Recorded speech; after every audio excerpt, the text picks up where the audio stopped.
Hello and welcome to another Meet the Maker video. Today I'm talking with Sian from No Way Crochet. Hi Sian. We have Hello. very similar values, don't we, and interest around fabric waste. And yeah, I was saying to Sian just before, I just realised that we must talk about the name of the business. But first I'd like to know how you got into crochet. It started with my grandma when I was very small. She taught me how to knit first. I was about 4 or 5 years old. And she's a huge crafter. She's makes everything from scratch, all our fancy dress costumes and everything like that as kids. My grandma had made them all. And my mum's very arts and crafty. So we've always we're encouraged as kids to be making and be creative and things like that. And then one thing led to another, and I'd kind of done the knitting thing, and my grandma was like, try crochet, it grows quicker, it's easier, you can do more with it.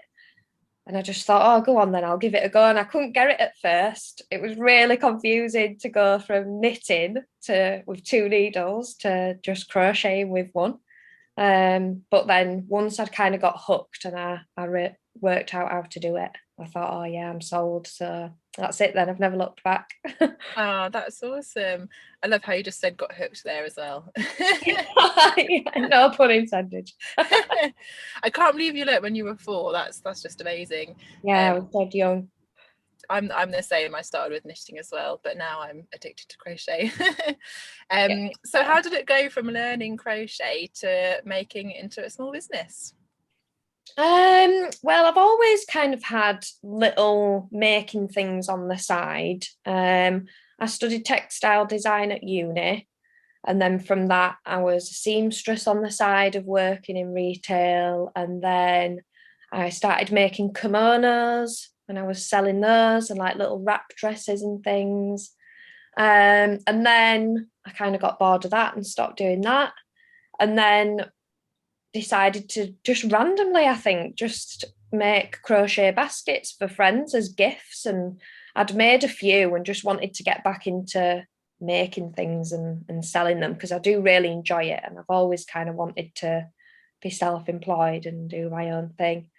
And then one thing led to another with that, really. And a few people I'd give them as gifts, and then a couple of people asked me for them, and I put them up on my Facebook and sold a few, and just thought, oh, I'll just do this for a bit now on the side and see where it takes me.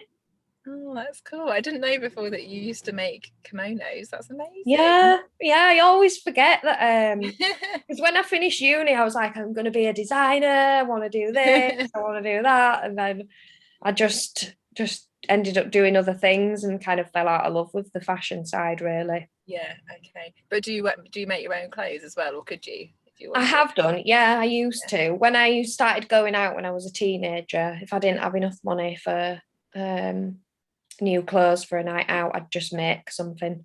Oh So wow. I've got all sorts of dresses. Like when I look back on the pictures, I'm like, oh gosh, some of them are really good and some of them are not that good. Oh, amazing. But yeah. So your business only uses waste textiles or discarded Mhm. textiles. I don't know how you kind of describe it.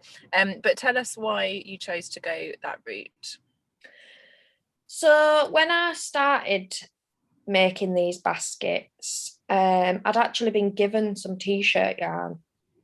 I didn't realise at the time that it was waste yarn, but I'd used it and thought this is really nice. It worked well with the pattern. And when I went further to research it, it was like, oh, this yarn's made from waste from the fashion industry. And I thought, oh, fantastic. And kind of to coincide with that in my personal life, I'd found that I'd started being more sustainable. I was really trying my hardest to be eco and more minimal, and to just, kind of create less waste and not spend as much money all the time on stuff. Mm, So it mm, kind of made sense for my business to use up some waste and not just be creating more. yeah.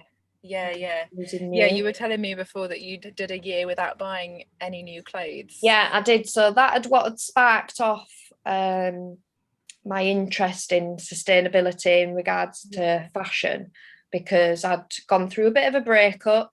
I'd gone back to my mum's. I was back at square one. I'd had a bit of debt. I didn't have much money. I was doing a hairdressing apprenticeship at the time. So I was on very little money. And I just thought, right, how can I get myself back on my feet into a property and get rid of this debt? I thought, what don't I need? I definitely don't need any more clothes. After I'd bagged everything up and brought it all from my old house back to my mum's, I just realised how much I'd accumulated over the years. I had bin bags and bin bags of clothes, and I was getting them out, and I was just like, oh, what have I done here? I've just got myself all this stuff and I don't need it. And, you know, the classic thing that everybody does where they buy things and then wear it once and stick it in a drawer and don't wear it. So I thought, right, I'll do a month and I won't buy anything new. I don't need anything, any spare cash, pay it off debt or whatever. And then 1 month led to another month and another month. And my boyfriend that I then met later on, I was about 6 months into no buying anything new, and he's very minimal, very eco, and he was like, oh, you know, why don't you see how long you can do it for, like try do it for a year or whatever. And I thought, oh yeah, I think I could do it now. I've done 6 months. I could probably do it. So it became this little challenge I kind of set myself, but it completely changed my mindset. I recommend it to people all the time because I really did realize like just how much I was spending before. And then how much I had that I just didn't wear, just didn't need. It was so unnecessary. And so that was a big driving factor for me. I wanted my business to kind of reflect that as well. I didn't want to be being minimal in my own life, but then my business not reflecting my values at the same time. So yeah, definitely. Yeah. I feel like we could have a whole nother chat about clothes, couldn't we? Oh, definitely. Yeah. Yeah, it's so true that we don't wear, even I've had to minimize as well, and I still wear, you know, I don't wear everything that I have. I know, even I'm the same, even though I've done, you know, a big kind of wardrobe re-evaluation, I still have things that I think, oh, why don't I just wear that? It's mad. I think because I'd always had an interest in fashion and I'd done it at uni. And then I worked in retail. I just got totally sucked into the kind of mindset of every time I went out, it'd be like, I'll get something new or I'll make something new and going shopping. And I enjoyed all of those kind of things without really thinking bigger picture. So it's so easy to do, isn't it? I love that, you know, and maybe you were influenced by the people you were at uni with, and then you know you were influenced by your boyfriend. I think, you know, that's so true, isn't it? The people that we are around, you know, influence us. Absolutely. So where do you get your materials that you make for your business? Where do they come from? So it's a company in Portugal called Hooked. And they basically collect all the remnants and waste from the fashion industry from all over Europe. So lots of different textile factories that just have loads of waste. They'll collect it up because a lot of the times fabrics will be disregarded, just chucked in the bin because perhaps the print was a little off, or maybe a company has ordered a print or a colour and then they decide not to go ahead with it. So then that is just classed as waste. So for years and years, decades, it's just like, oh, we'll just chuck it because it's not going to be used.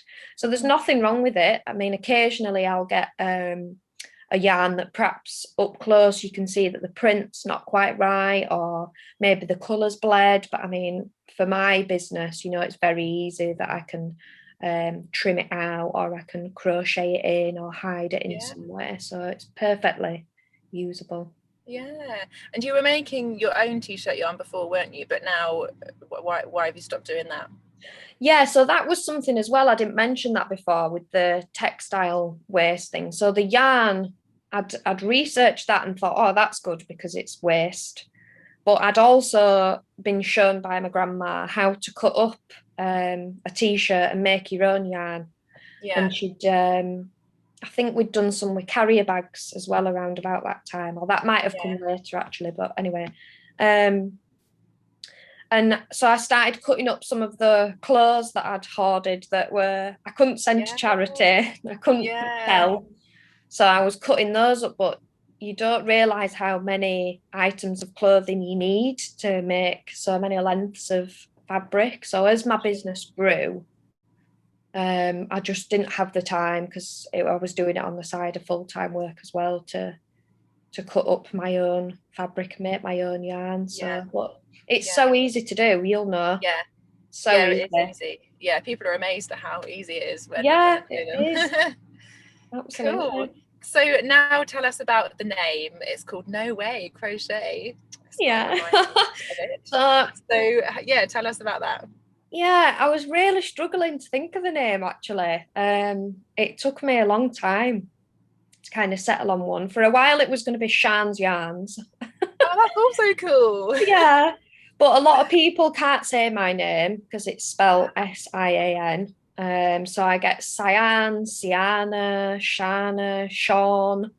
I get all sorts of unusual pronunciations. So I thought perhaps I didn't want to go with that, just because I didn't want to confuse anybody.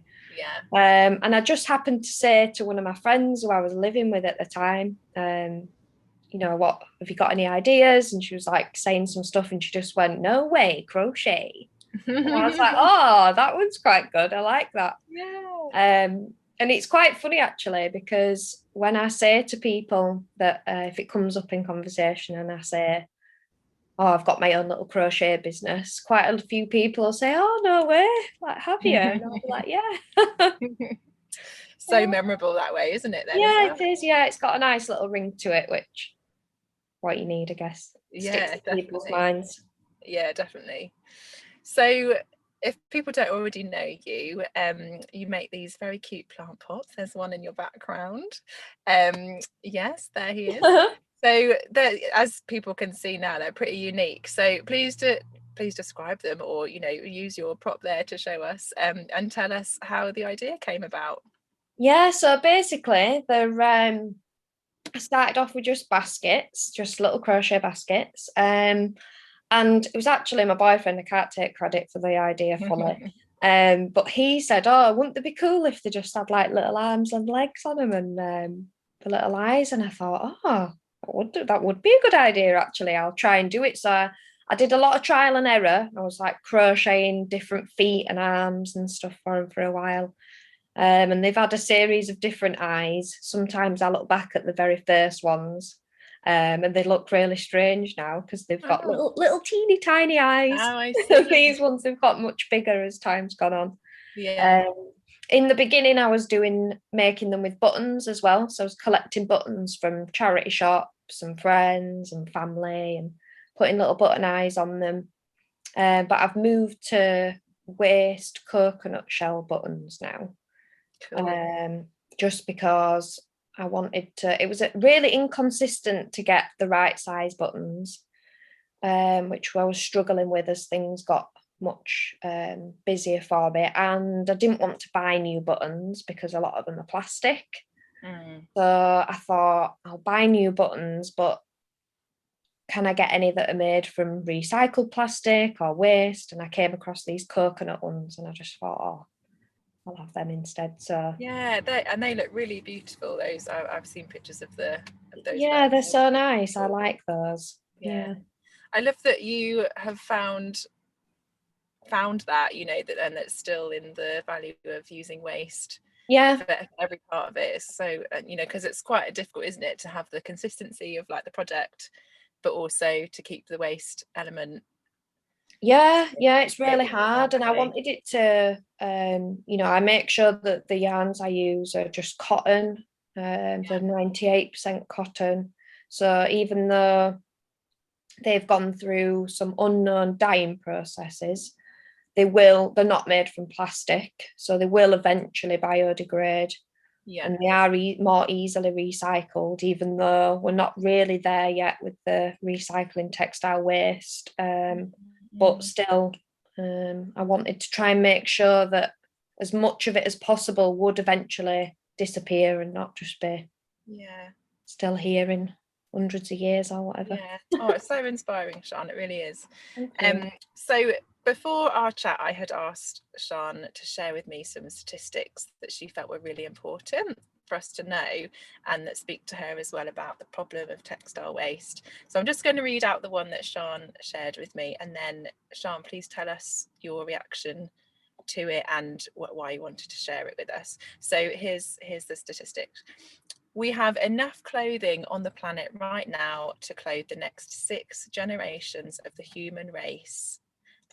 There's currently 7.8 billion people on the planet, to put that into perspective. I'm going to read it again so people can take it in.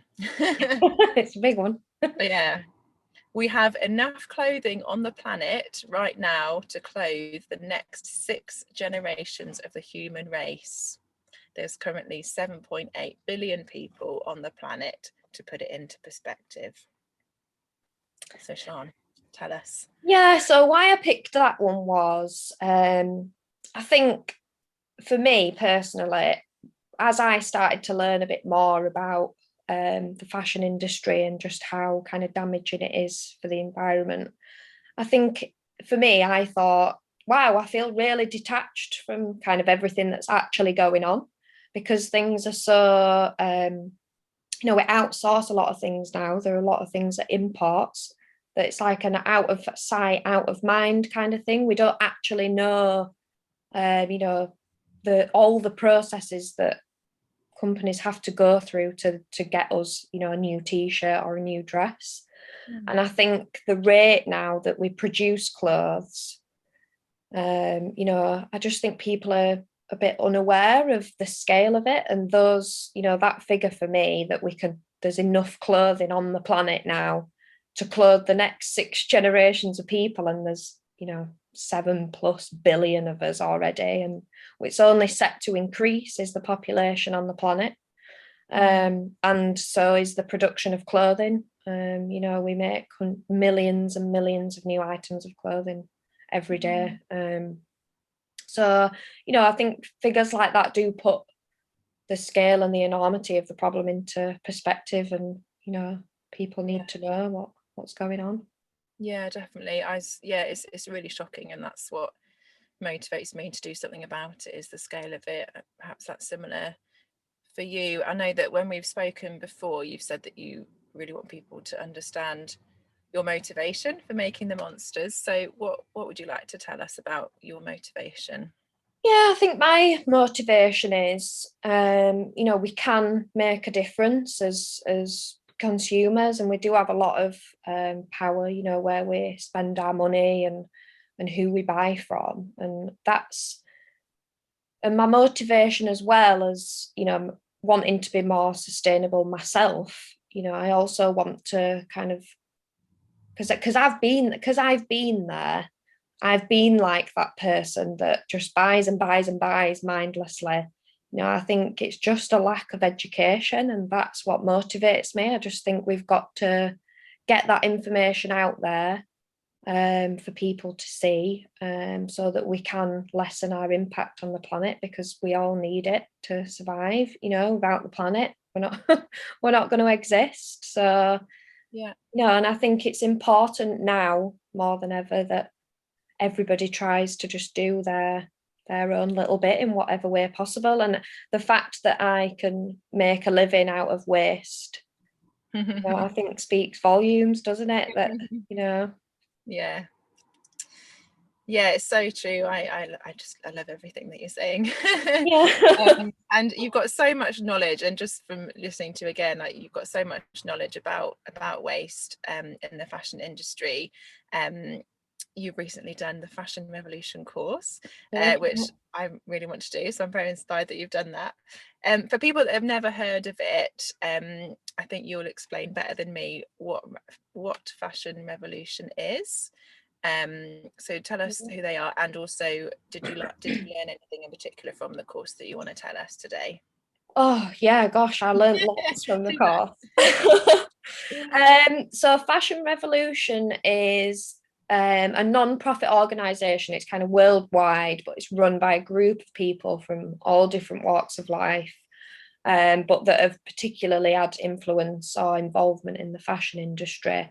And they're just campaigning for change within the industry, and more transparency in the processes, because I think that's where, you know, it's not just about paying the garment worker, it's also about who's growing the cotton, who's growing the fabrics, who's transporting it, who's making every single little process. You know, there's somebody that's that needs to be paid and needs to be looked after. And I think there's a lot of you know, people getting abused in the fashion industry at the minute, and they want transparency throughout the whole process. So they do lots of different things to try and just educate people on the industry, really. So the course is fantastic because it's free if you do it in the 4 weeks that they set out. And then if you don't have time to, because I think they say 3 hours a week, which is not much, you know, you could just do a little bit every day or a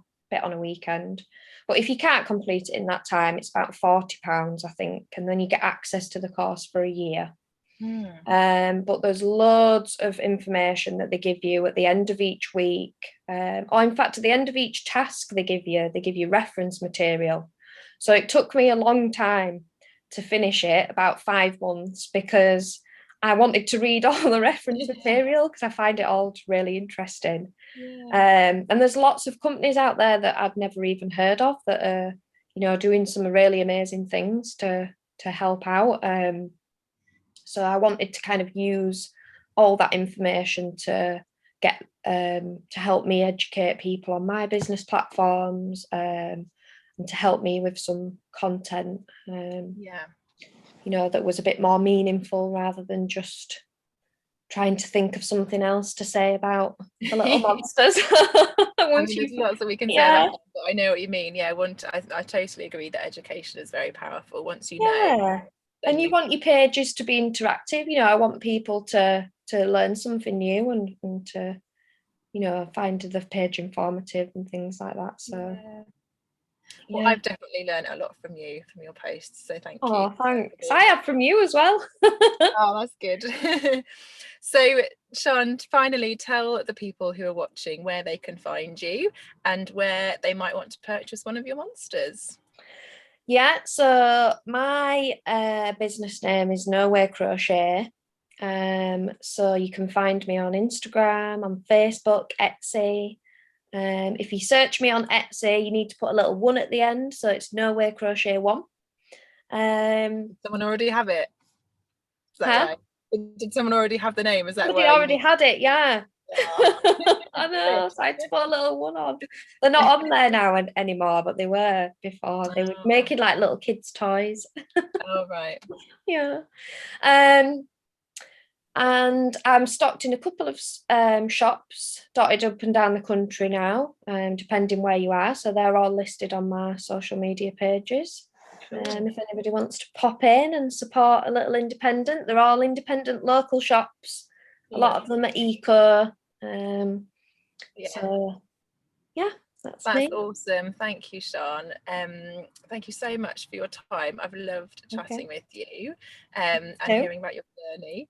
Yeah, I think it's really inspiring what you're doing, and I wish you loads of success with it. Thanks, Emma. Yeah, so go check out Sian, and I'll link everything below, so that you can find them and have fun choosing which monster you want to buy. So thanks so much, Sian. Thank you. Bye for now. Bye.